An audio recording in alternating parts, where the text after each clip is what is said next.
อนนี้เฮ็ดแนวเทคานเรียบร้อยเนาะไอ้อ้นเฮ็ดดีแล้วก็เฮ็ดแบบเทคานตัวนี้อีกเทคาน2 อันนี้แล้วก็มันโจ๊ะทุกคนมื้อนี้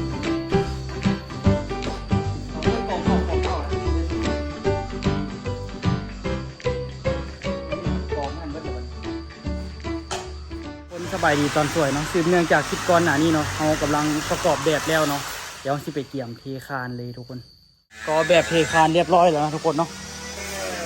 แต่ตัวนี้มันยาวโคตร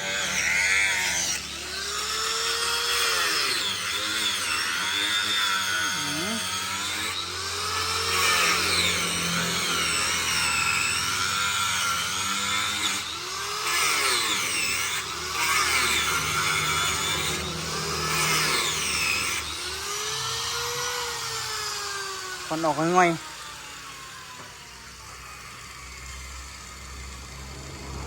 เอาไปเป่าไฟก็คือสิลุกเนาะ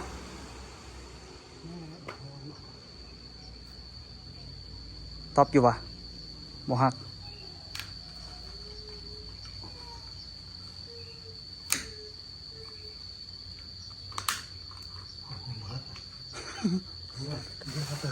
ฮะ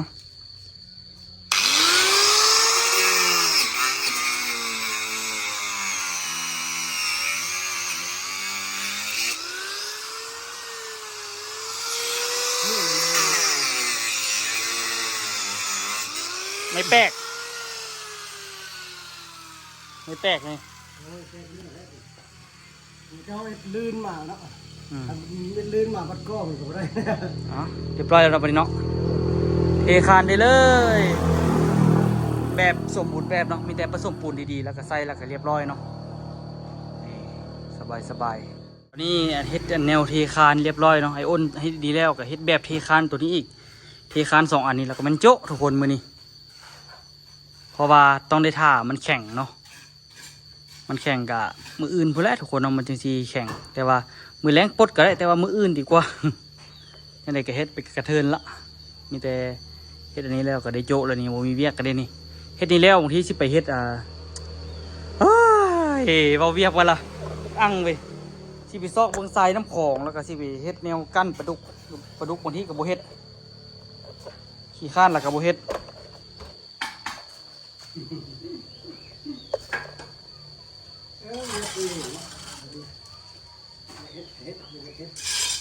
มือแล้วก็พัก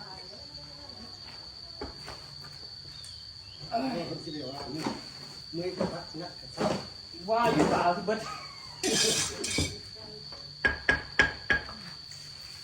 หมดบังคับตัวเอง เรียกมือมือพักมือกันเนี่ย มือก็ต้องแก้ก่อนเนาะมือแก้อยู่ไม่ได้เลย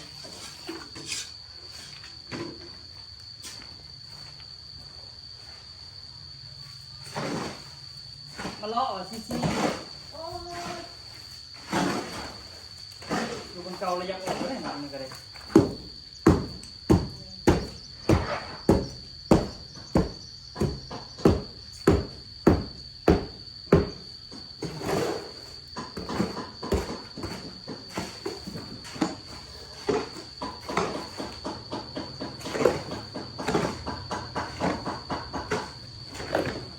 ซะเดี๋ยวจบ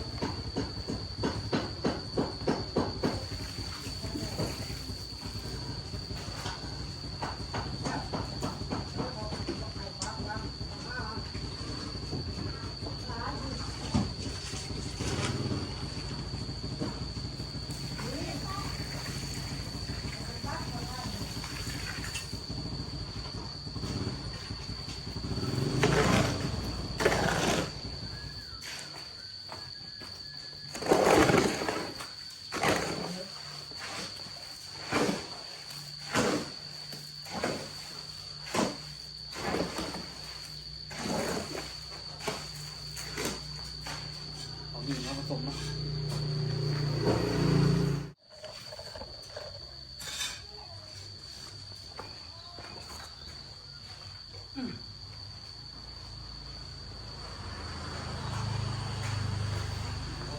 ไม่เปียกของแองแล้ว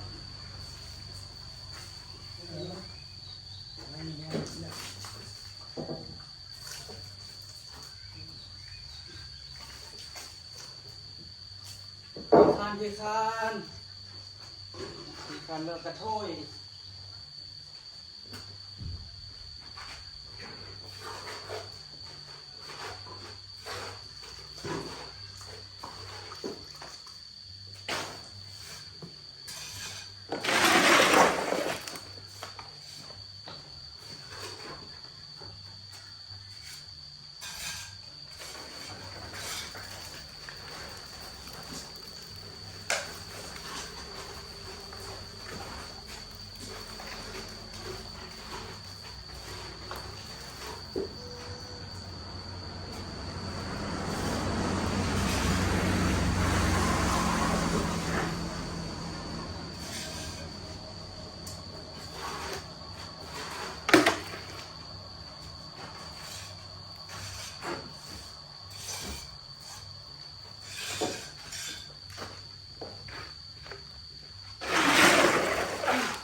เติมความแข็งแกร่ง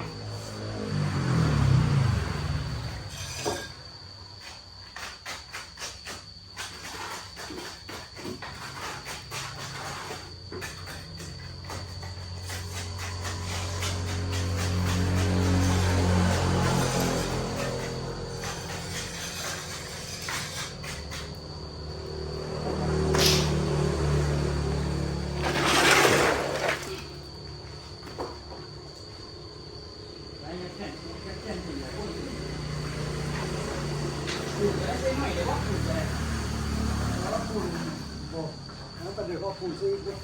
ฮะ ปูนใส่ใช้อีกจะควนเลยหินจะใส่ไล่ที่ไล่ครับ จะตั้งโบราณเลยที่บอกส่งตัวนี้นี่ยังเป็นซากตัว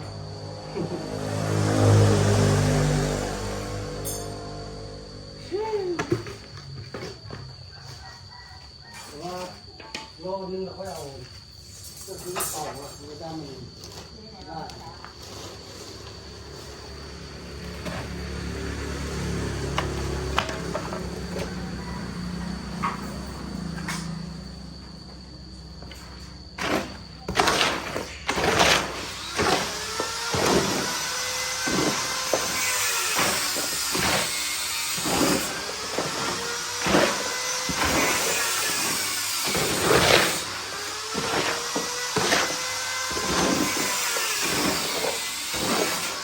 เขาดีแบบนี้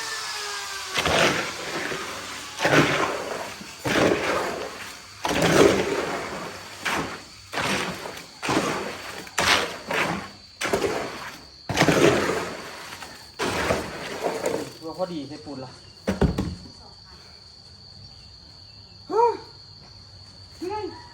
แต่ปูนใหญ่ย่อยคือว่า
คน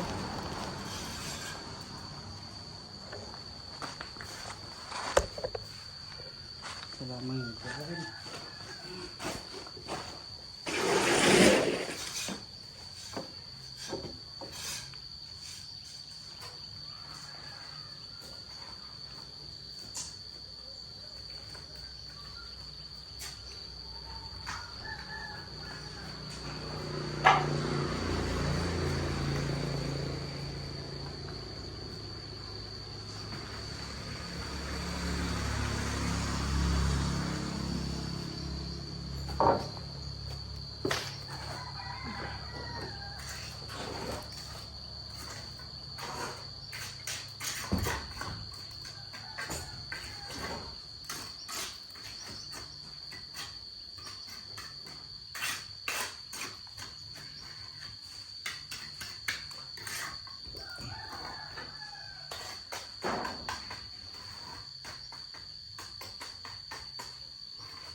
ตอนนี้ฝากนี่เทคานเรียบร้อยแล้วนะทุกคนเนาะก็เกี่ยมต่อฟังนี้แต่ไว้อ้นกำลังซีหูเลยนี่เทคานแล้วละเด้อถิ่มปลาไว้แหละทุกคนเนาะมืออื่นจึงแกะจังสีแกะมันแล้วก็จังสีกอต่อเนาะไอ้อ้นว่าบนเบี้ยวบ่ ทางนี้โกงนะคอยว่าดันตอนนี้ยังทันได้นี่เอาไม้ยังมาดันเดี๋ยวคอยสิเอาไม้มาค้ำก่อนรู้สึกมันโกงเฮ็ดไม่ค้ำแล้วก็รู้สึกว่าเริ่มได้ละผสมปูนไปเลยบ่อยอ้นงัดไปเลยเนาะเดี๋ยวคอยผสมปูนไปเลยไปนี่ตัวนี้นี่กาตอกเอาแบบซื้อกิ๊กละซื้อเลยเขาเอาไม้2 อันมาค้ำเนาะแบบมันโกงนะทุกคนปากกอมามันจีบงามเนาะเขาเลยค้ำให้มันซื่อๆเปล่าไปเลยตอนมันยังเฮ็ดได้ว่าซั่นซะเดี๋ยวคันว่าเฮ็ดซ่ากว่านี้เดี๋ยวมันก็สิเฮ็ดบ่ได้ละค้ำ2 อันให้มันซื่อๆบัดเฮากอมันก็สิงามไปเลยนะทุกคนตัวนี้ตัวกอนี่โอ้สุดยอดเลยทุกคนตั้งแต่เฮ็ดมาตัวนี้ถือว่าสุดๆแล้วนี่นี่ให้โอนเฮ็ดทางนี้ซื้อกึบนี่บนนอนเฮารู้สึกว่ายืนอยู่บนปองเยี่ยมนี่เย็นกว่าทุกคนเย็นขนาดตัวสีเหลวเป็นธรรมดาเนาะสภาพ เดี๋ยวที่ผสมปูนไปไว้เลยแล้วก็เตรียมเทคานนะทุกคนเพราะว่าเฮ็ดแล้วเราก็เฮ็ดแล้วก็เซาแล้วก็มื้อนี้คือสิได้แยกง่าย บ่มีเวียกละก็ดีคือกันต่างพักผ่อนในแต่ละมื้อเศร้าจำแรงก็สิตายมื้อวานนี้เมื่อยมื้อวานนี้โซกพอดีเฮ็ดไปละบ่ได้นอนเนี่ยก็เลยแบบเมื่อยแฮงไอ้อ้นกับพอดีเมื่อยเนี่ยเศร้าอ่ะเมื่อวานนี้เศร้าแต่4 โมงครึ่งหนูเมื่อวานนี้เอาให้อย่างเราเอาหญ้าวะโอ้ไอ้อันเลี้ยงงัวฮั่นเนาะแต่ว่าอันน่ะคือคุ้นๆแต่มันไผ่วะข่อยผู้จื้อเจ้าข่อยลืมเจ้าแต่ว่ามันไผ่วะคือว่าคุ้นๆเด้ข่อยว่าน้องไอ้ซื้อเนาะแต่นั่นไปเอาขิงงัวเราตลอดยังผู้จื้อเลยอยู่ ต้องโพดข่อยคุ้นๆอยู่ข่อยว่าข่อยคุ้นๆเดียวข่อยว่า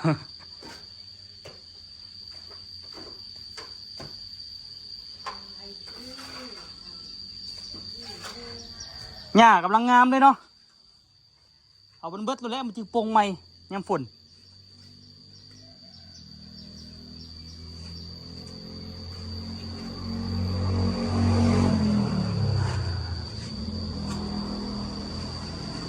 เราเอาหญ้าหวานอิสราเอลให้เราไปให้งัวเราแซ่บเติบไปแล้วเอาหญ้านี่ก็ได้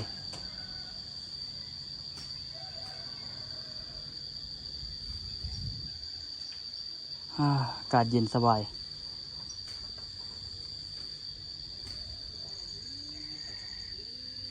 ว่าที่ไปเอาขี้ง่วงเมื่อไหร่กับฝนใส่อยู่แดดเปี้ยงมาในนึงกับเบิด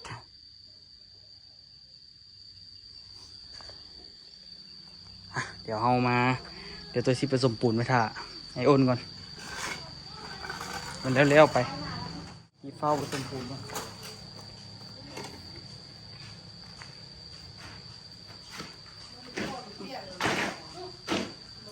โอ้ยวันนั้นพ่อเขาไปจ้าไปหาเอารถมาเด้อนอนเมาห้าเป็น3 โมงจะได้กิน ข้าจะยกไม่เหื่อ โอ้ยยกผ้าเลยนอนกันเป็นเช้าๆ3 โมงที่จะมากินข้าวเนาะหักเนาะลองหักเมื่อไงนะเลยโอ้ยเจ็บหน้าท้องอยู่เดี๋ยวนี้น่ะสิหักกันไม่ได้มันน่ะ มากประเดี๋ยวที่สุ่มโคเพราะพี่จะ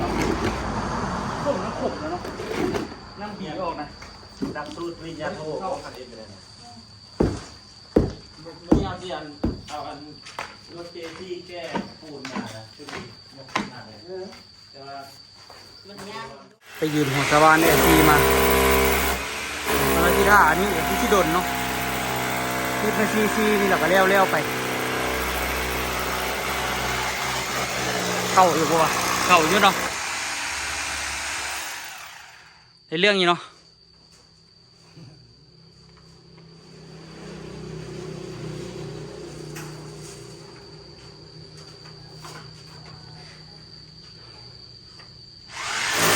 อดทนซ้ำ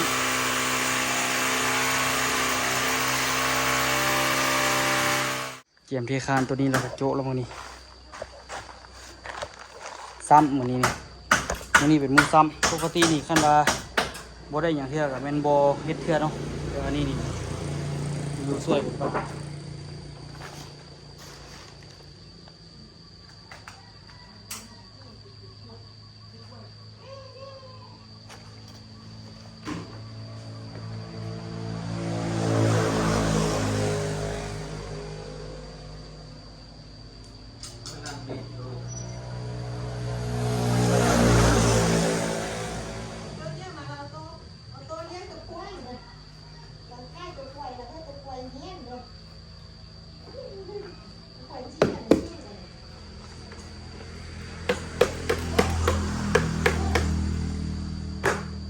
เกียมงัด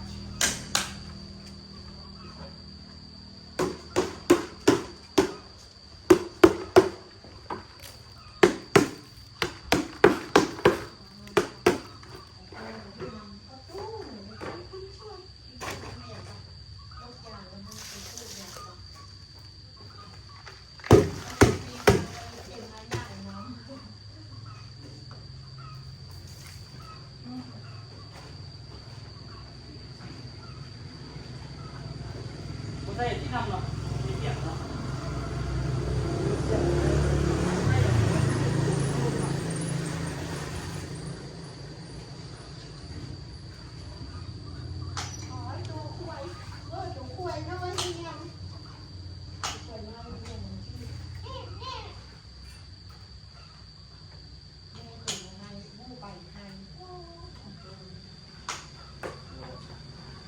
ไม่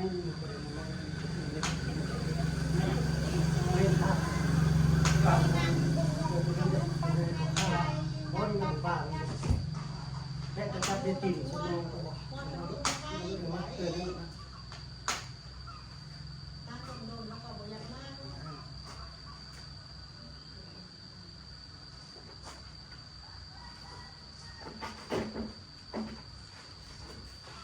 คักเลยคนน่ะ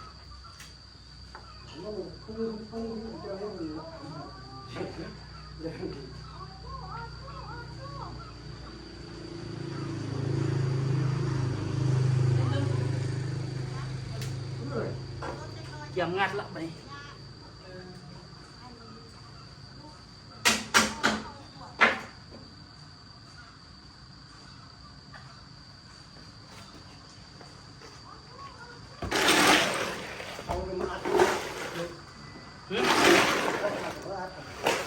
อันนี้ก่อน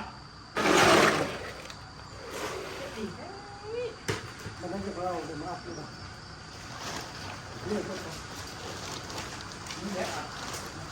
ทำมาเลือกเลย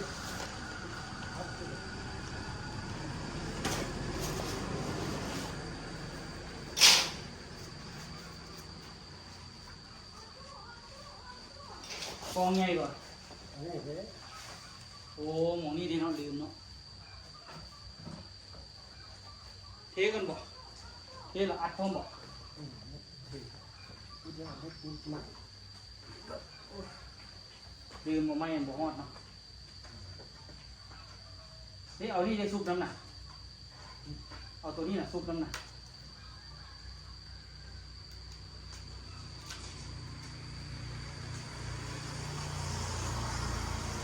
เล็กๆปีๆเจ้านี่น่ะเอาซุปไปทั้งลุ่มๆน่ะนี่น่ะปล่อยปุ่นมันยาก นั่นต้องเอามาบดมา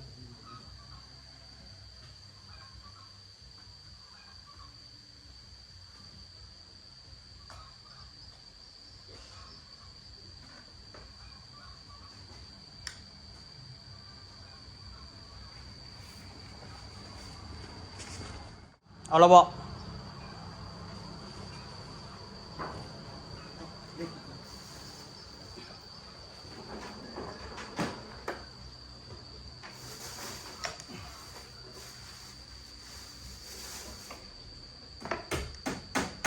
แล้วไปกูแล้วนี่ก็เครื่องก็ยัดทิ้งในแล้วนะเอาเลือกกองเข้แล้วถ้าได้ประตูไม่นี่อยากไปกองให้มันเบิดแล้วบัดนี้เอาไปใส่ก็ต้องฮะมีห้องวะ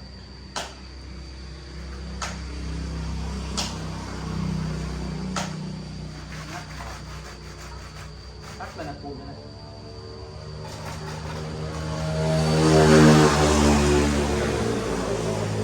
น้ำอีกว่ะฮะ ยิ่งไล่ขึ้น กินหลายซะบอก เอาแล้วมันเป็นข้าวนี่เลย ยังหลายอยู่อ่ะ เอาแล้วมันก็ เอายังเดี๋ยวของเจ้าน่ะ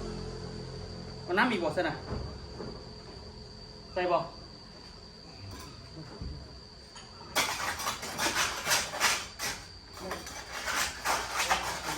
แถวนะ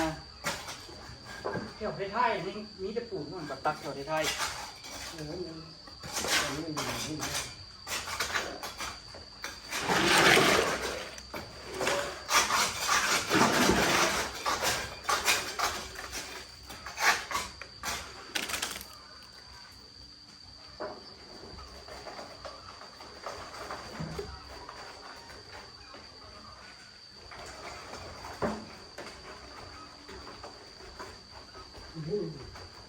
ได้เด็กมัน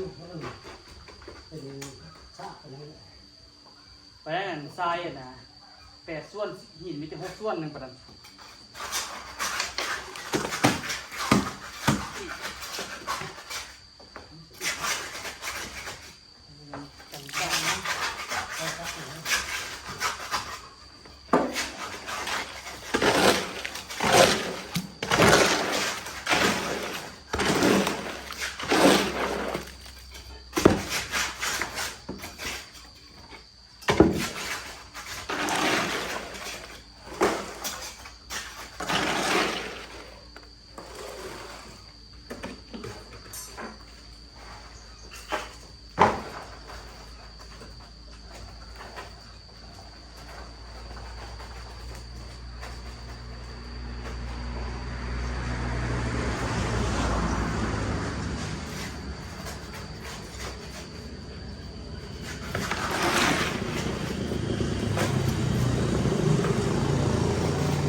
ปูนแป๊บเดียวก็เสร็จนะ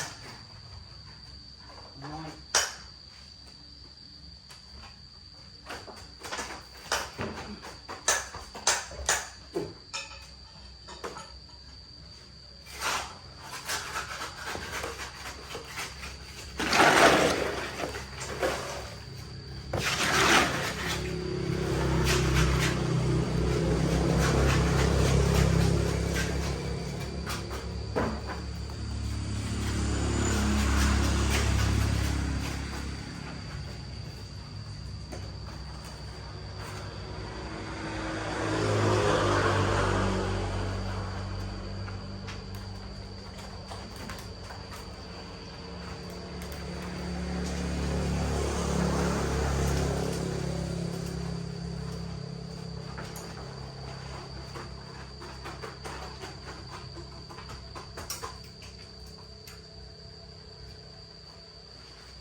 นี่ทุกคนตอนนี้นี่กะเทคานแล้วทั้งหมด2 ด้านแล้วทุกคน